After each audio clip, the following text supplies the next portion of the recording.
Hello everyone, I'm Eduardo Lima. And I'm Mira for Mina.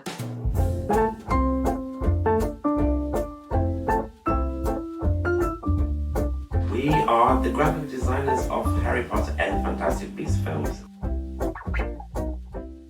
We started this magical relationship in 2001. And our job as graphic designers for film really ranges from anything background that you might not even realise needs designing. For instance, wallpaper design, floor designs, fabric designs, street signage and labels and bookshops and so on. And I'm sure you'll recognise some of the most iconic props we did, like the Daily Prophet, the Marauder's Map, the Black Family Tapestry, the Howler, the The Qibbler, acceptance letter. the Advanced Potion Making book. Oh, and all the other books. So many book designs that needed to be conceived right from nothing. Creating for the Wizarding World is amazing, but it's a very quite long process because you have to start from research, and of course, sketching.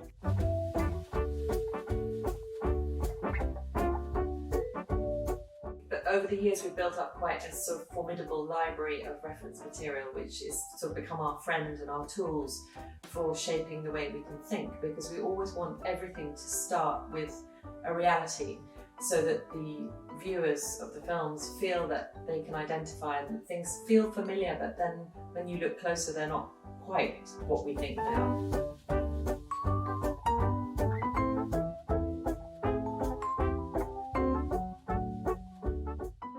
Designing for Fantastic Beasts has been such a different experience because we, on Harry Potter, of course we have the books and we were very contained within Hogwarts.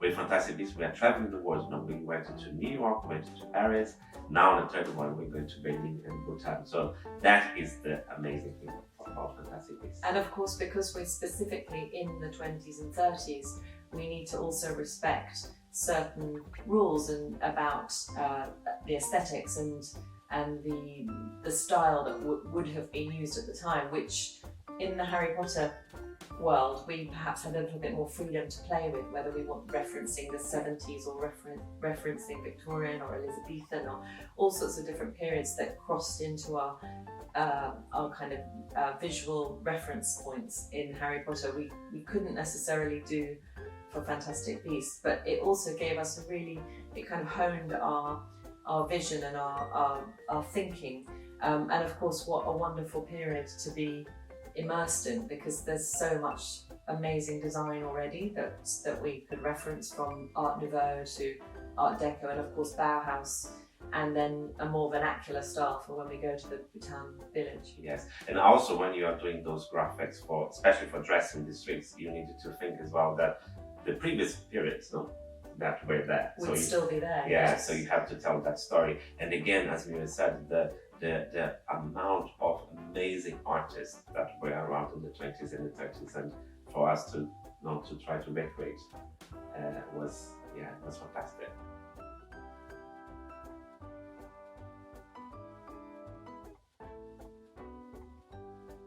So probably the biggest creative challenge for filmmakers on all the Wizarding World films, but it's also a virtue, I think, in the end of the filmmaking process, is that the films are probably 90% made, filmed, crafted in a studio environment. So things that you might think that you're watching that might be a ministerial building, a Himalayan village, a Berlin street, a New York street, a Chinese jungle. Indeed, yeah. Plenty bamboo. All of those things were crafted in a studio environment, whether it's inside the walls of an actual studio or on the back lot with all the elements and the rain and the sun and the snow and fake snow as well. So I think that's probably the biggest creative challenge for and I speak for everyone on the production, and it's really reassuring to watch the films and see how successful those challenges are overcome, and in an old style of filmmaking, how they can be achieved, how you can build worlds from nothing, from just Yeah. an empty space, and in all its different layers. So basically, filmmakers are wizards.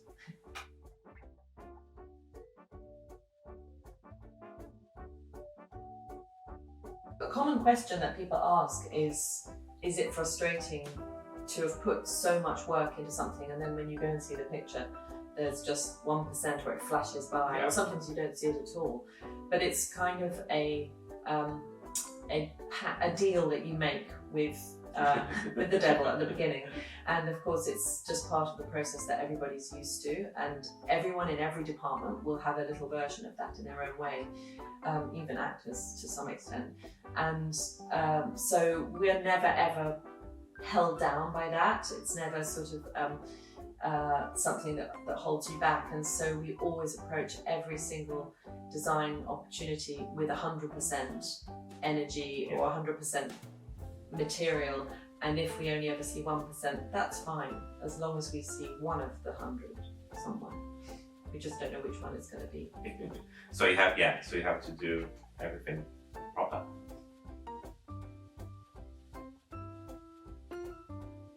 We did only a very nice curated selection of the most important and iconic images from the graphics department. Fantastic Beasts and Where to Find Them book cover. The Great Wizarding Express. Dumbledore's family insignia. Book covers from Professor Liley's collection. Brazilian, Chinese and German Ministry of Magic insignias.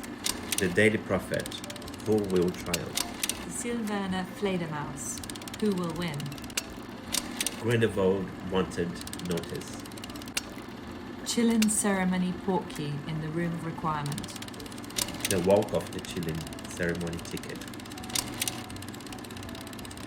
Usually people ask us what is your favorite design for this film or for Harry Potter, and it's very hard for us to choose one because we are proud parents that we like everything that we do, and of course our team. But for me, especially this year with the Secret of Dumbledore, we are not really going to Brazil, but we have Brazil represented with Vicência Santos. And also, I was so honored to be able to design the Ministry of Magic insignia for Brazil. And you can see that, I hope it looks very Brazilian with the colors and with the references to the fauna and flora. And there are some elements that hopefully the Brazilian audience will recognize. And it was really, really fantastic to be able to, I feel very proud and honored.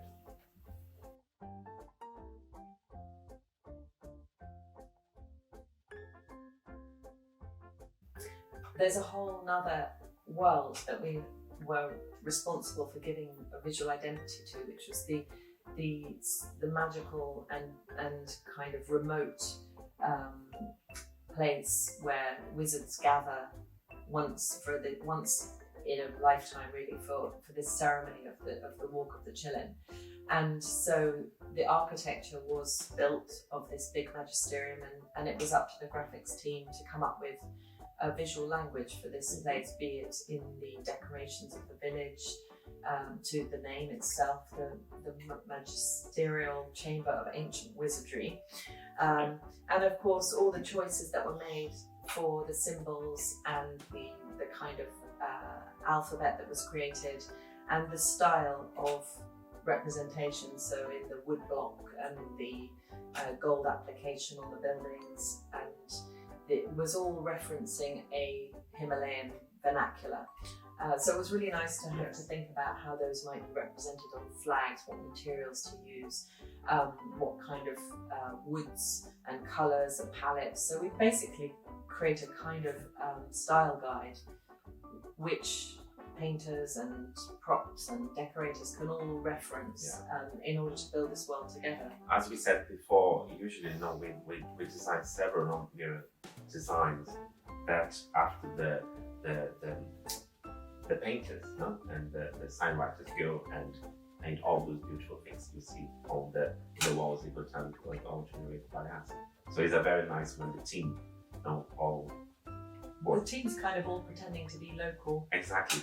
people and how they would have painted the pieces. So it was how best to show the Chillin in a vernacular style that was local to the place we see it, and believe that world was real.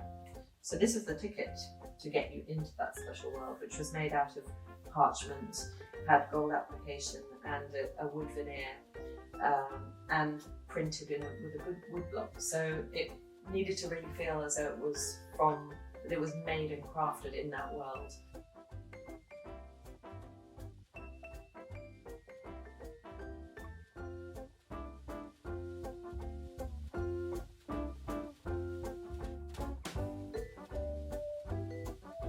If there was anything that we knew before we worked on film for the first time, it's a very difficult question because the whole process of filmmaking is so much about learning on each film, because you're given new challenges on each film. You might be asked to gold leaf a design onto a basket and you've never done it before, but you kind of figure out how to do it, or you might have to print a poster that has a three-dimensional quality to it that's 100 feet up in the air on a street, and you've never done it before, but you working with the right people and the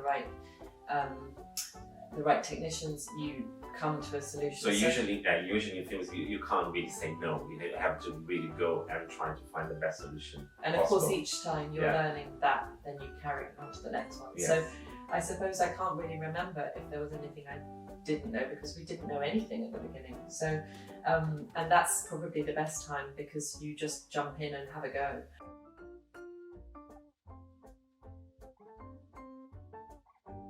So when I started working on the first Harry Potter film and the previous films to that, I was usually working on my own, or perhaps with one assistant, or perhaps work experience coming and going. And then I was blessed with the arrival of this one on the second Harry Potter film, and it was sort of then that we realised that the sum of our parts was going to be have a much greater impact on our work than working as two individuals, however good you are as individuals. And we carried on that philosophy beyond working on the films, but certainly when we are on a film production, we now make sure that we have a very strong team around us. So we might have between 2 and 4 assistants for the duration of the film. And this is a great opportunity for them to learn, but also for us to be supported by great talent, and for, again, the sum of the parts to all come together to, for example, we're able to then divvy up some of the work, so that maybe one team is working on the street scenes and others are working perhaps we're handling some of the more detailed props, and it means that it's a really proper collaborative process, and it's one that we also apply to the work we do at MinaLima as a studio.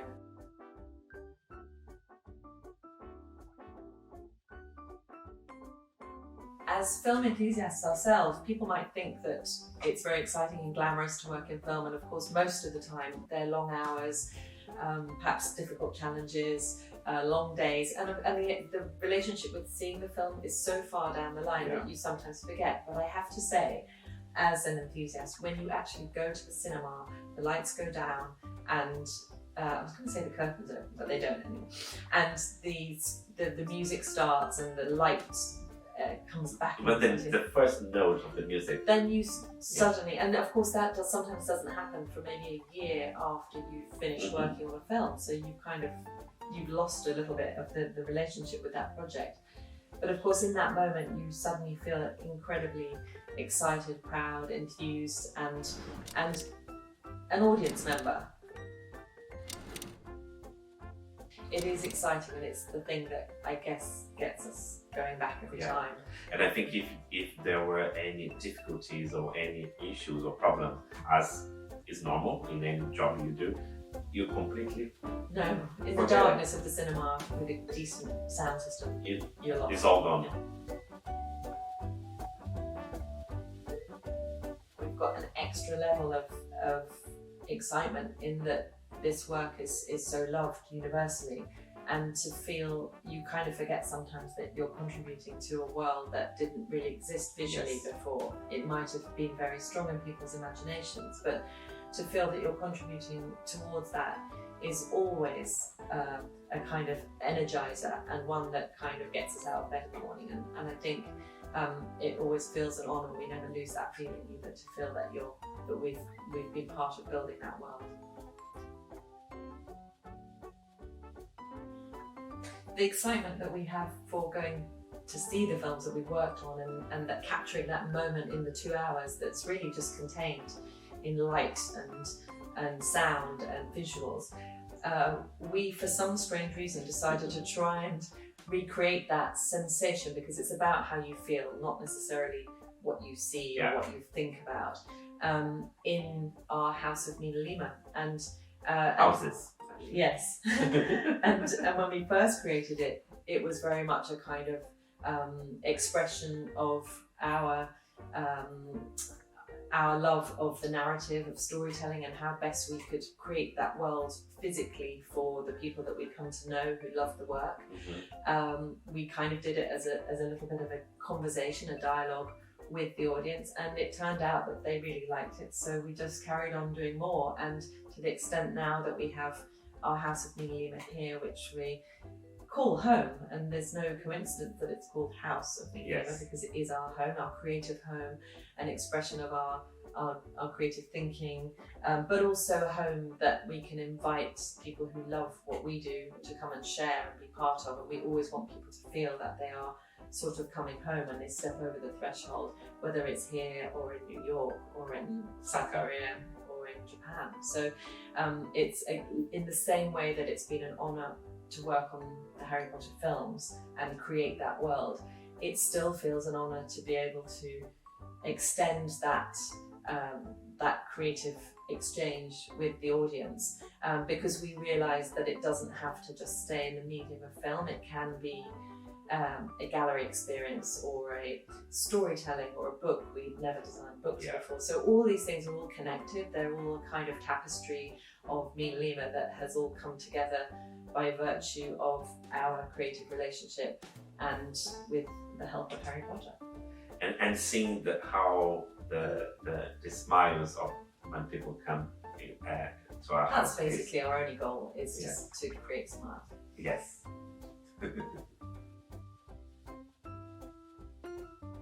The thing I love most about my job is that it doesn't really feel like a job, because every day feels like it's going to bring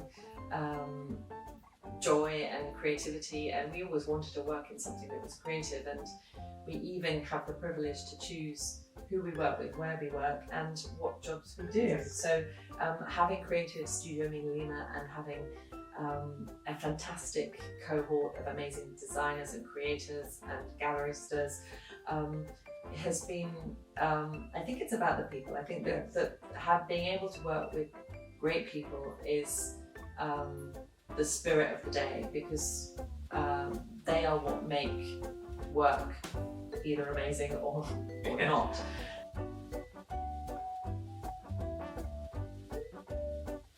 When we started, we didn't know that, but now knowing also that we are inspiring people to become graphic designers or to have a passion for film, and that is also it's a definite bonus. Yeah, exactly.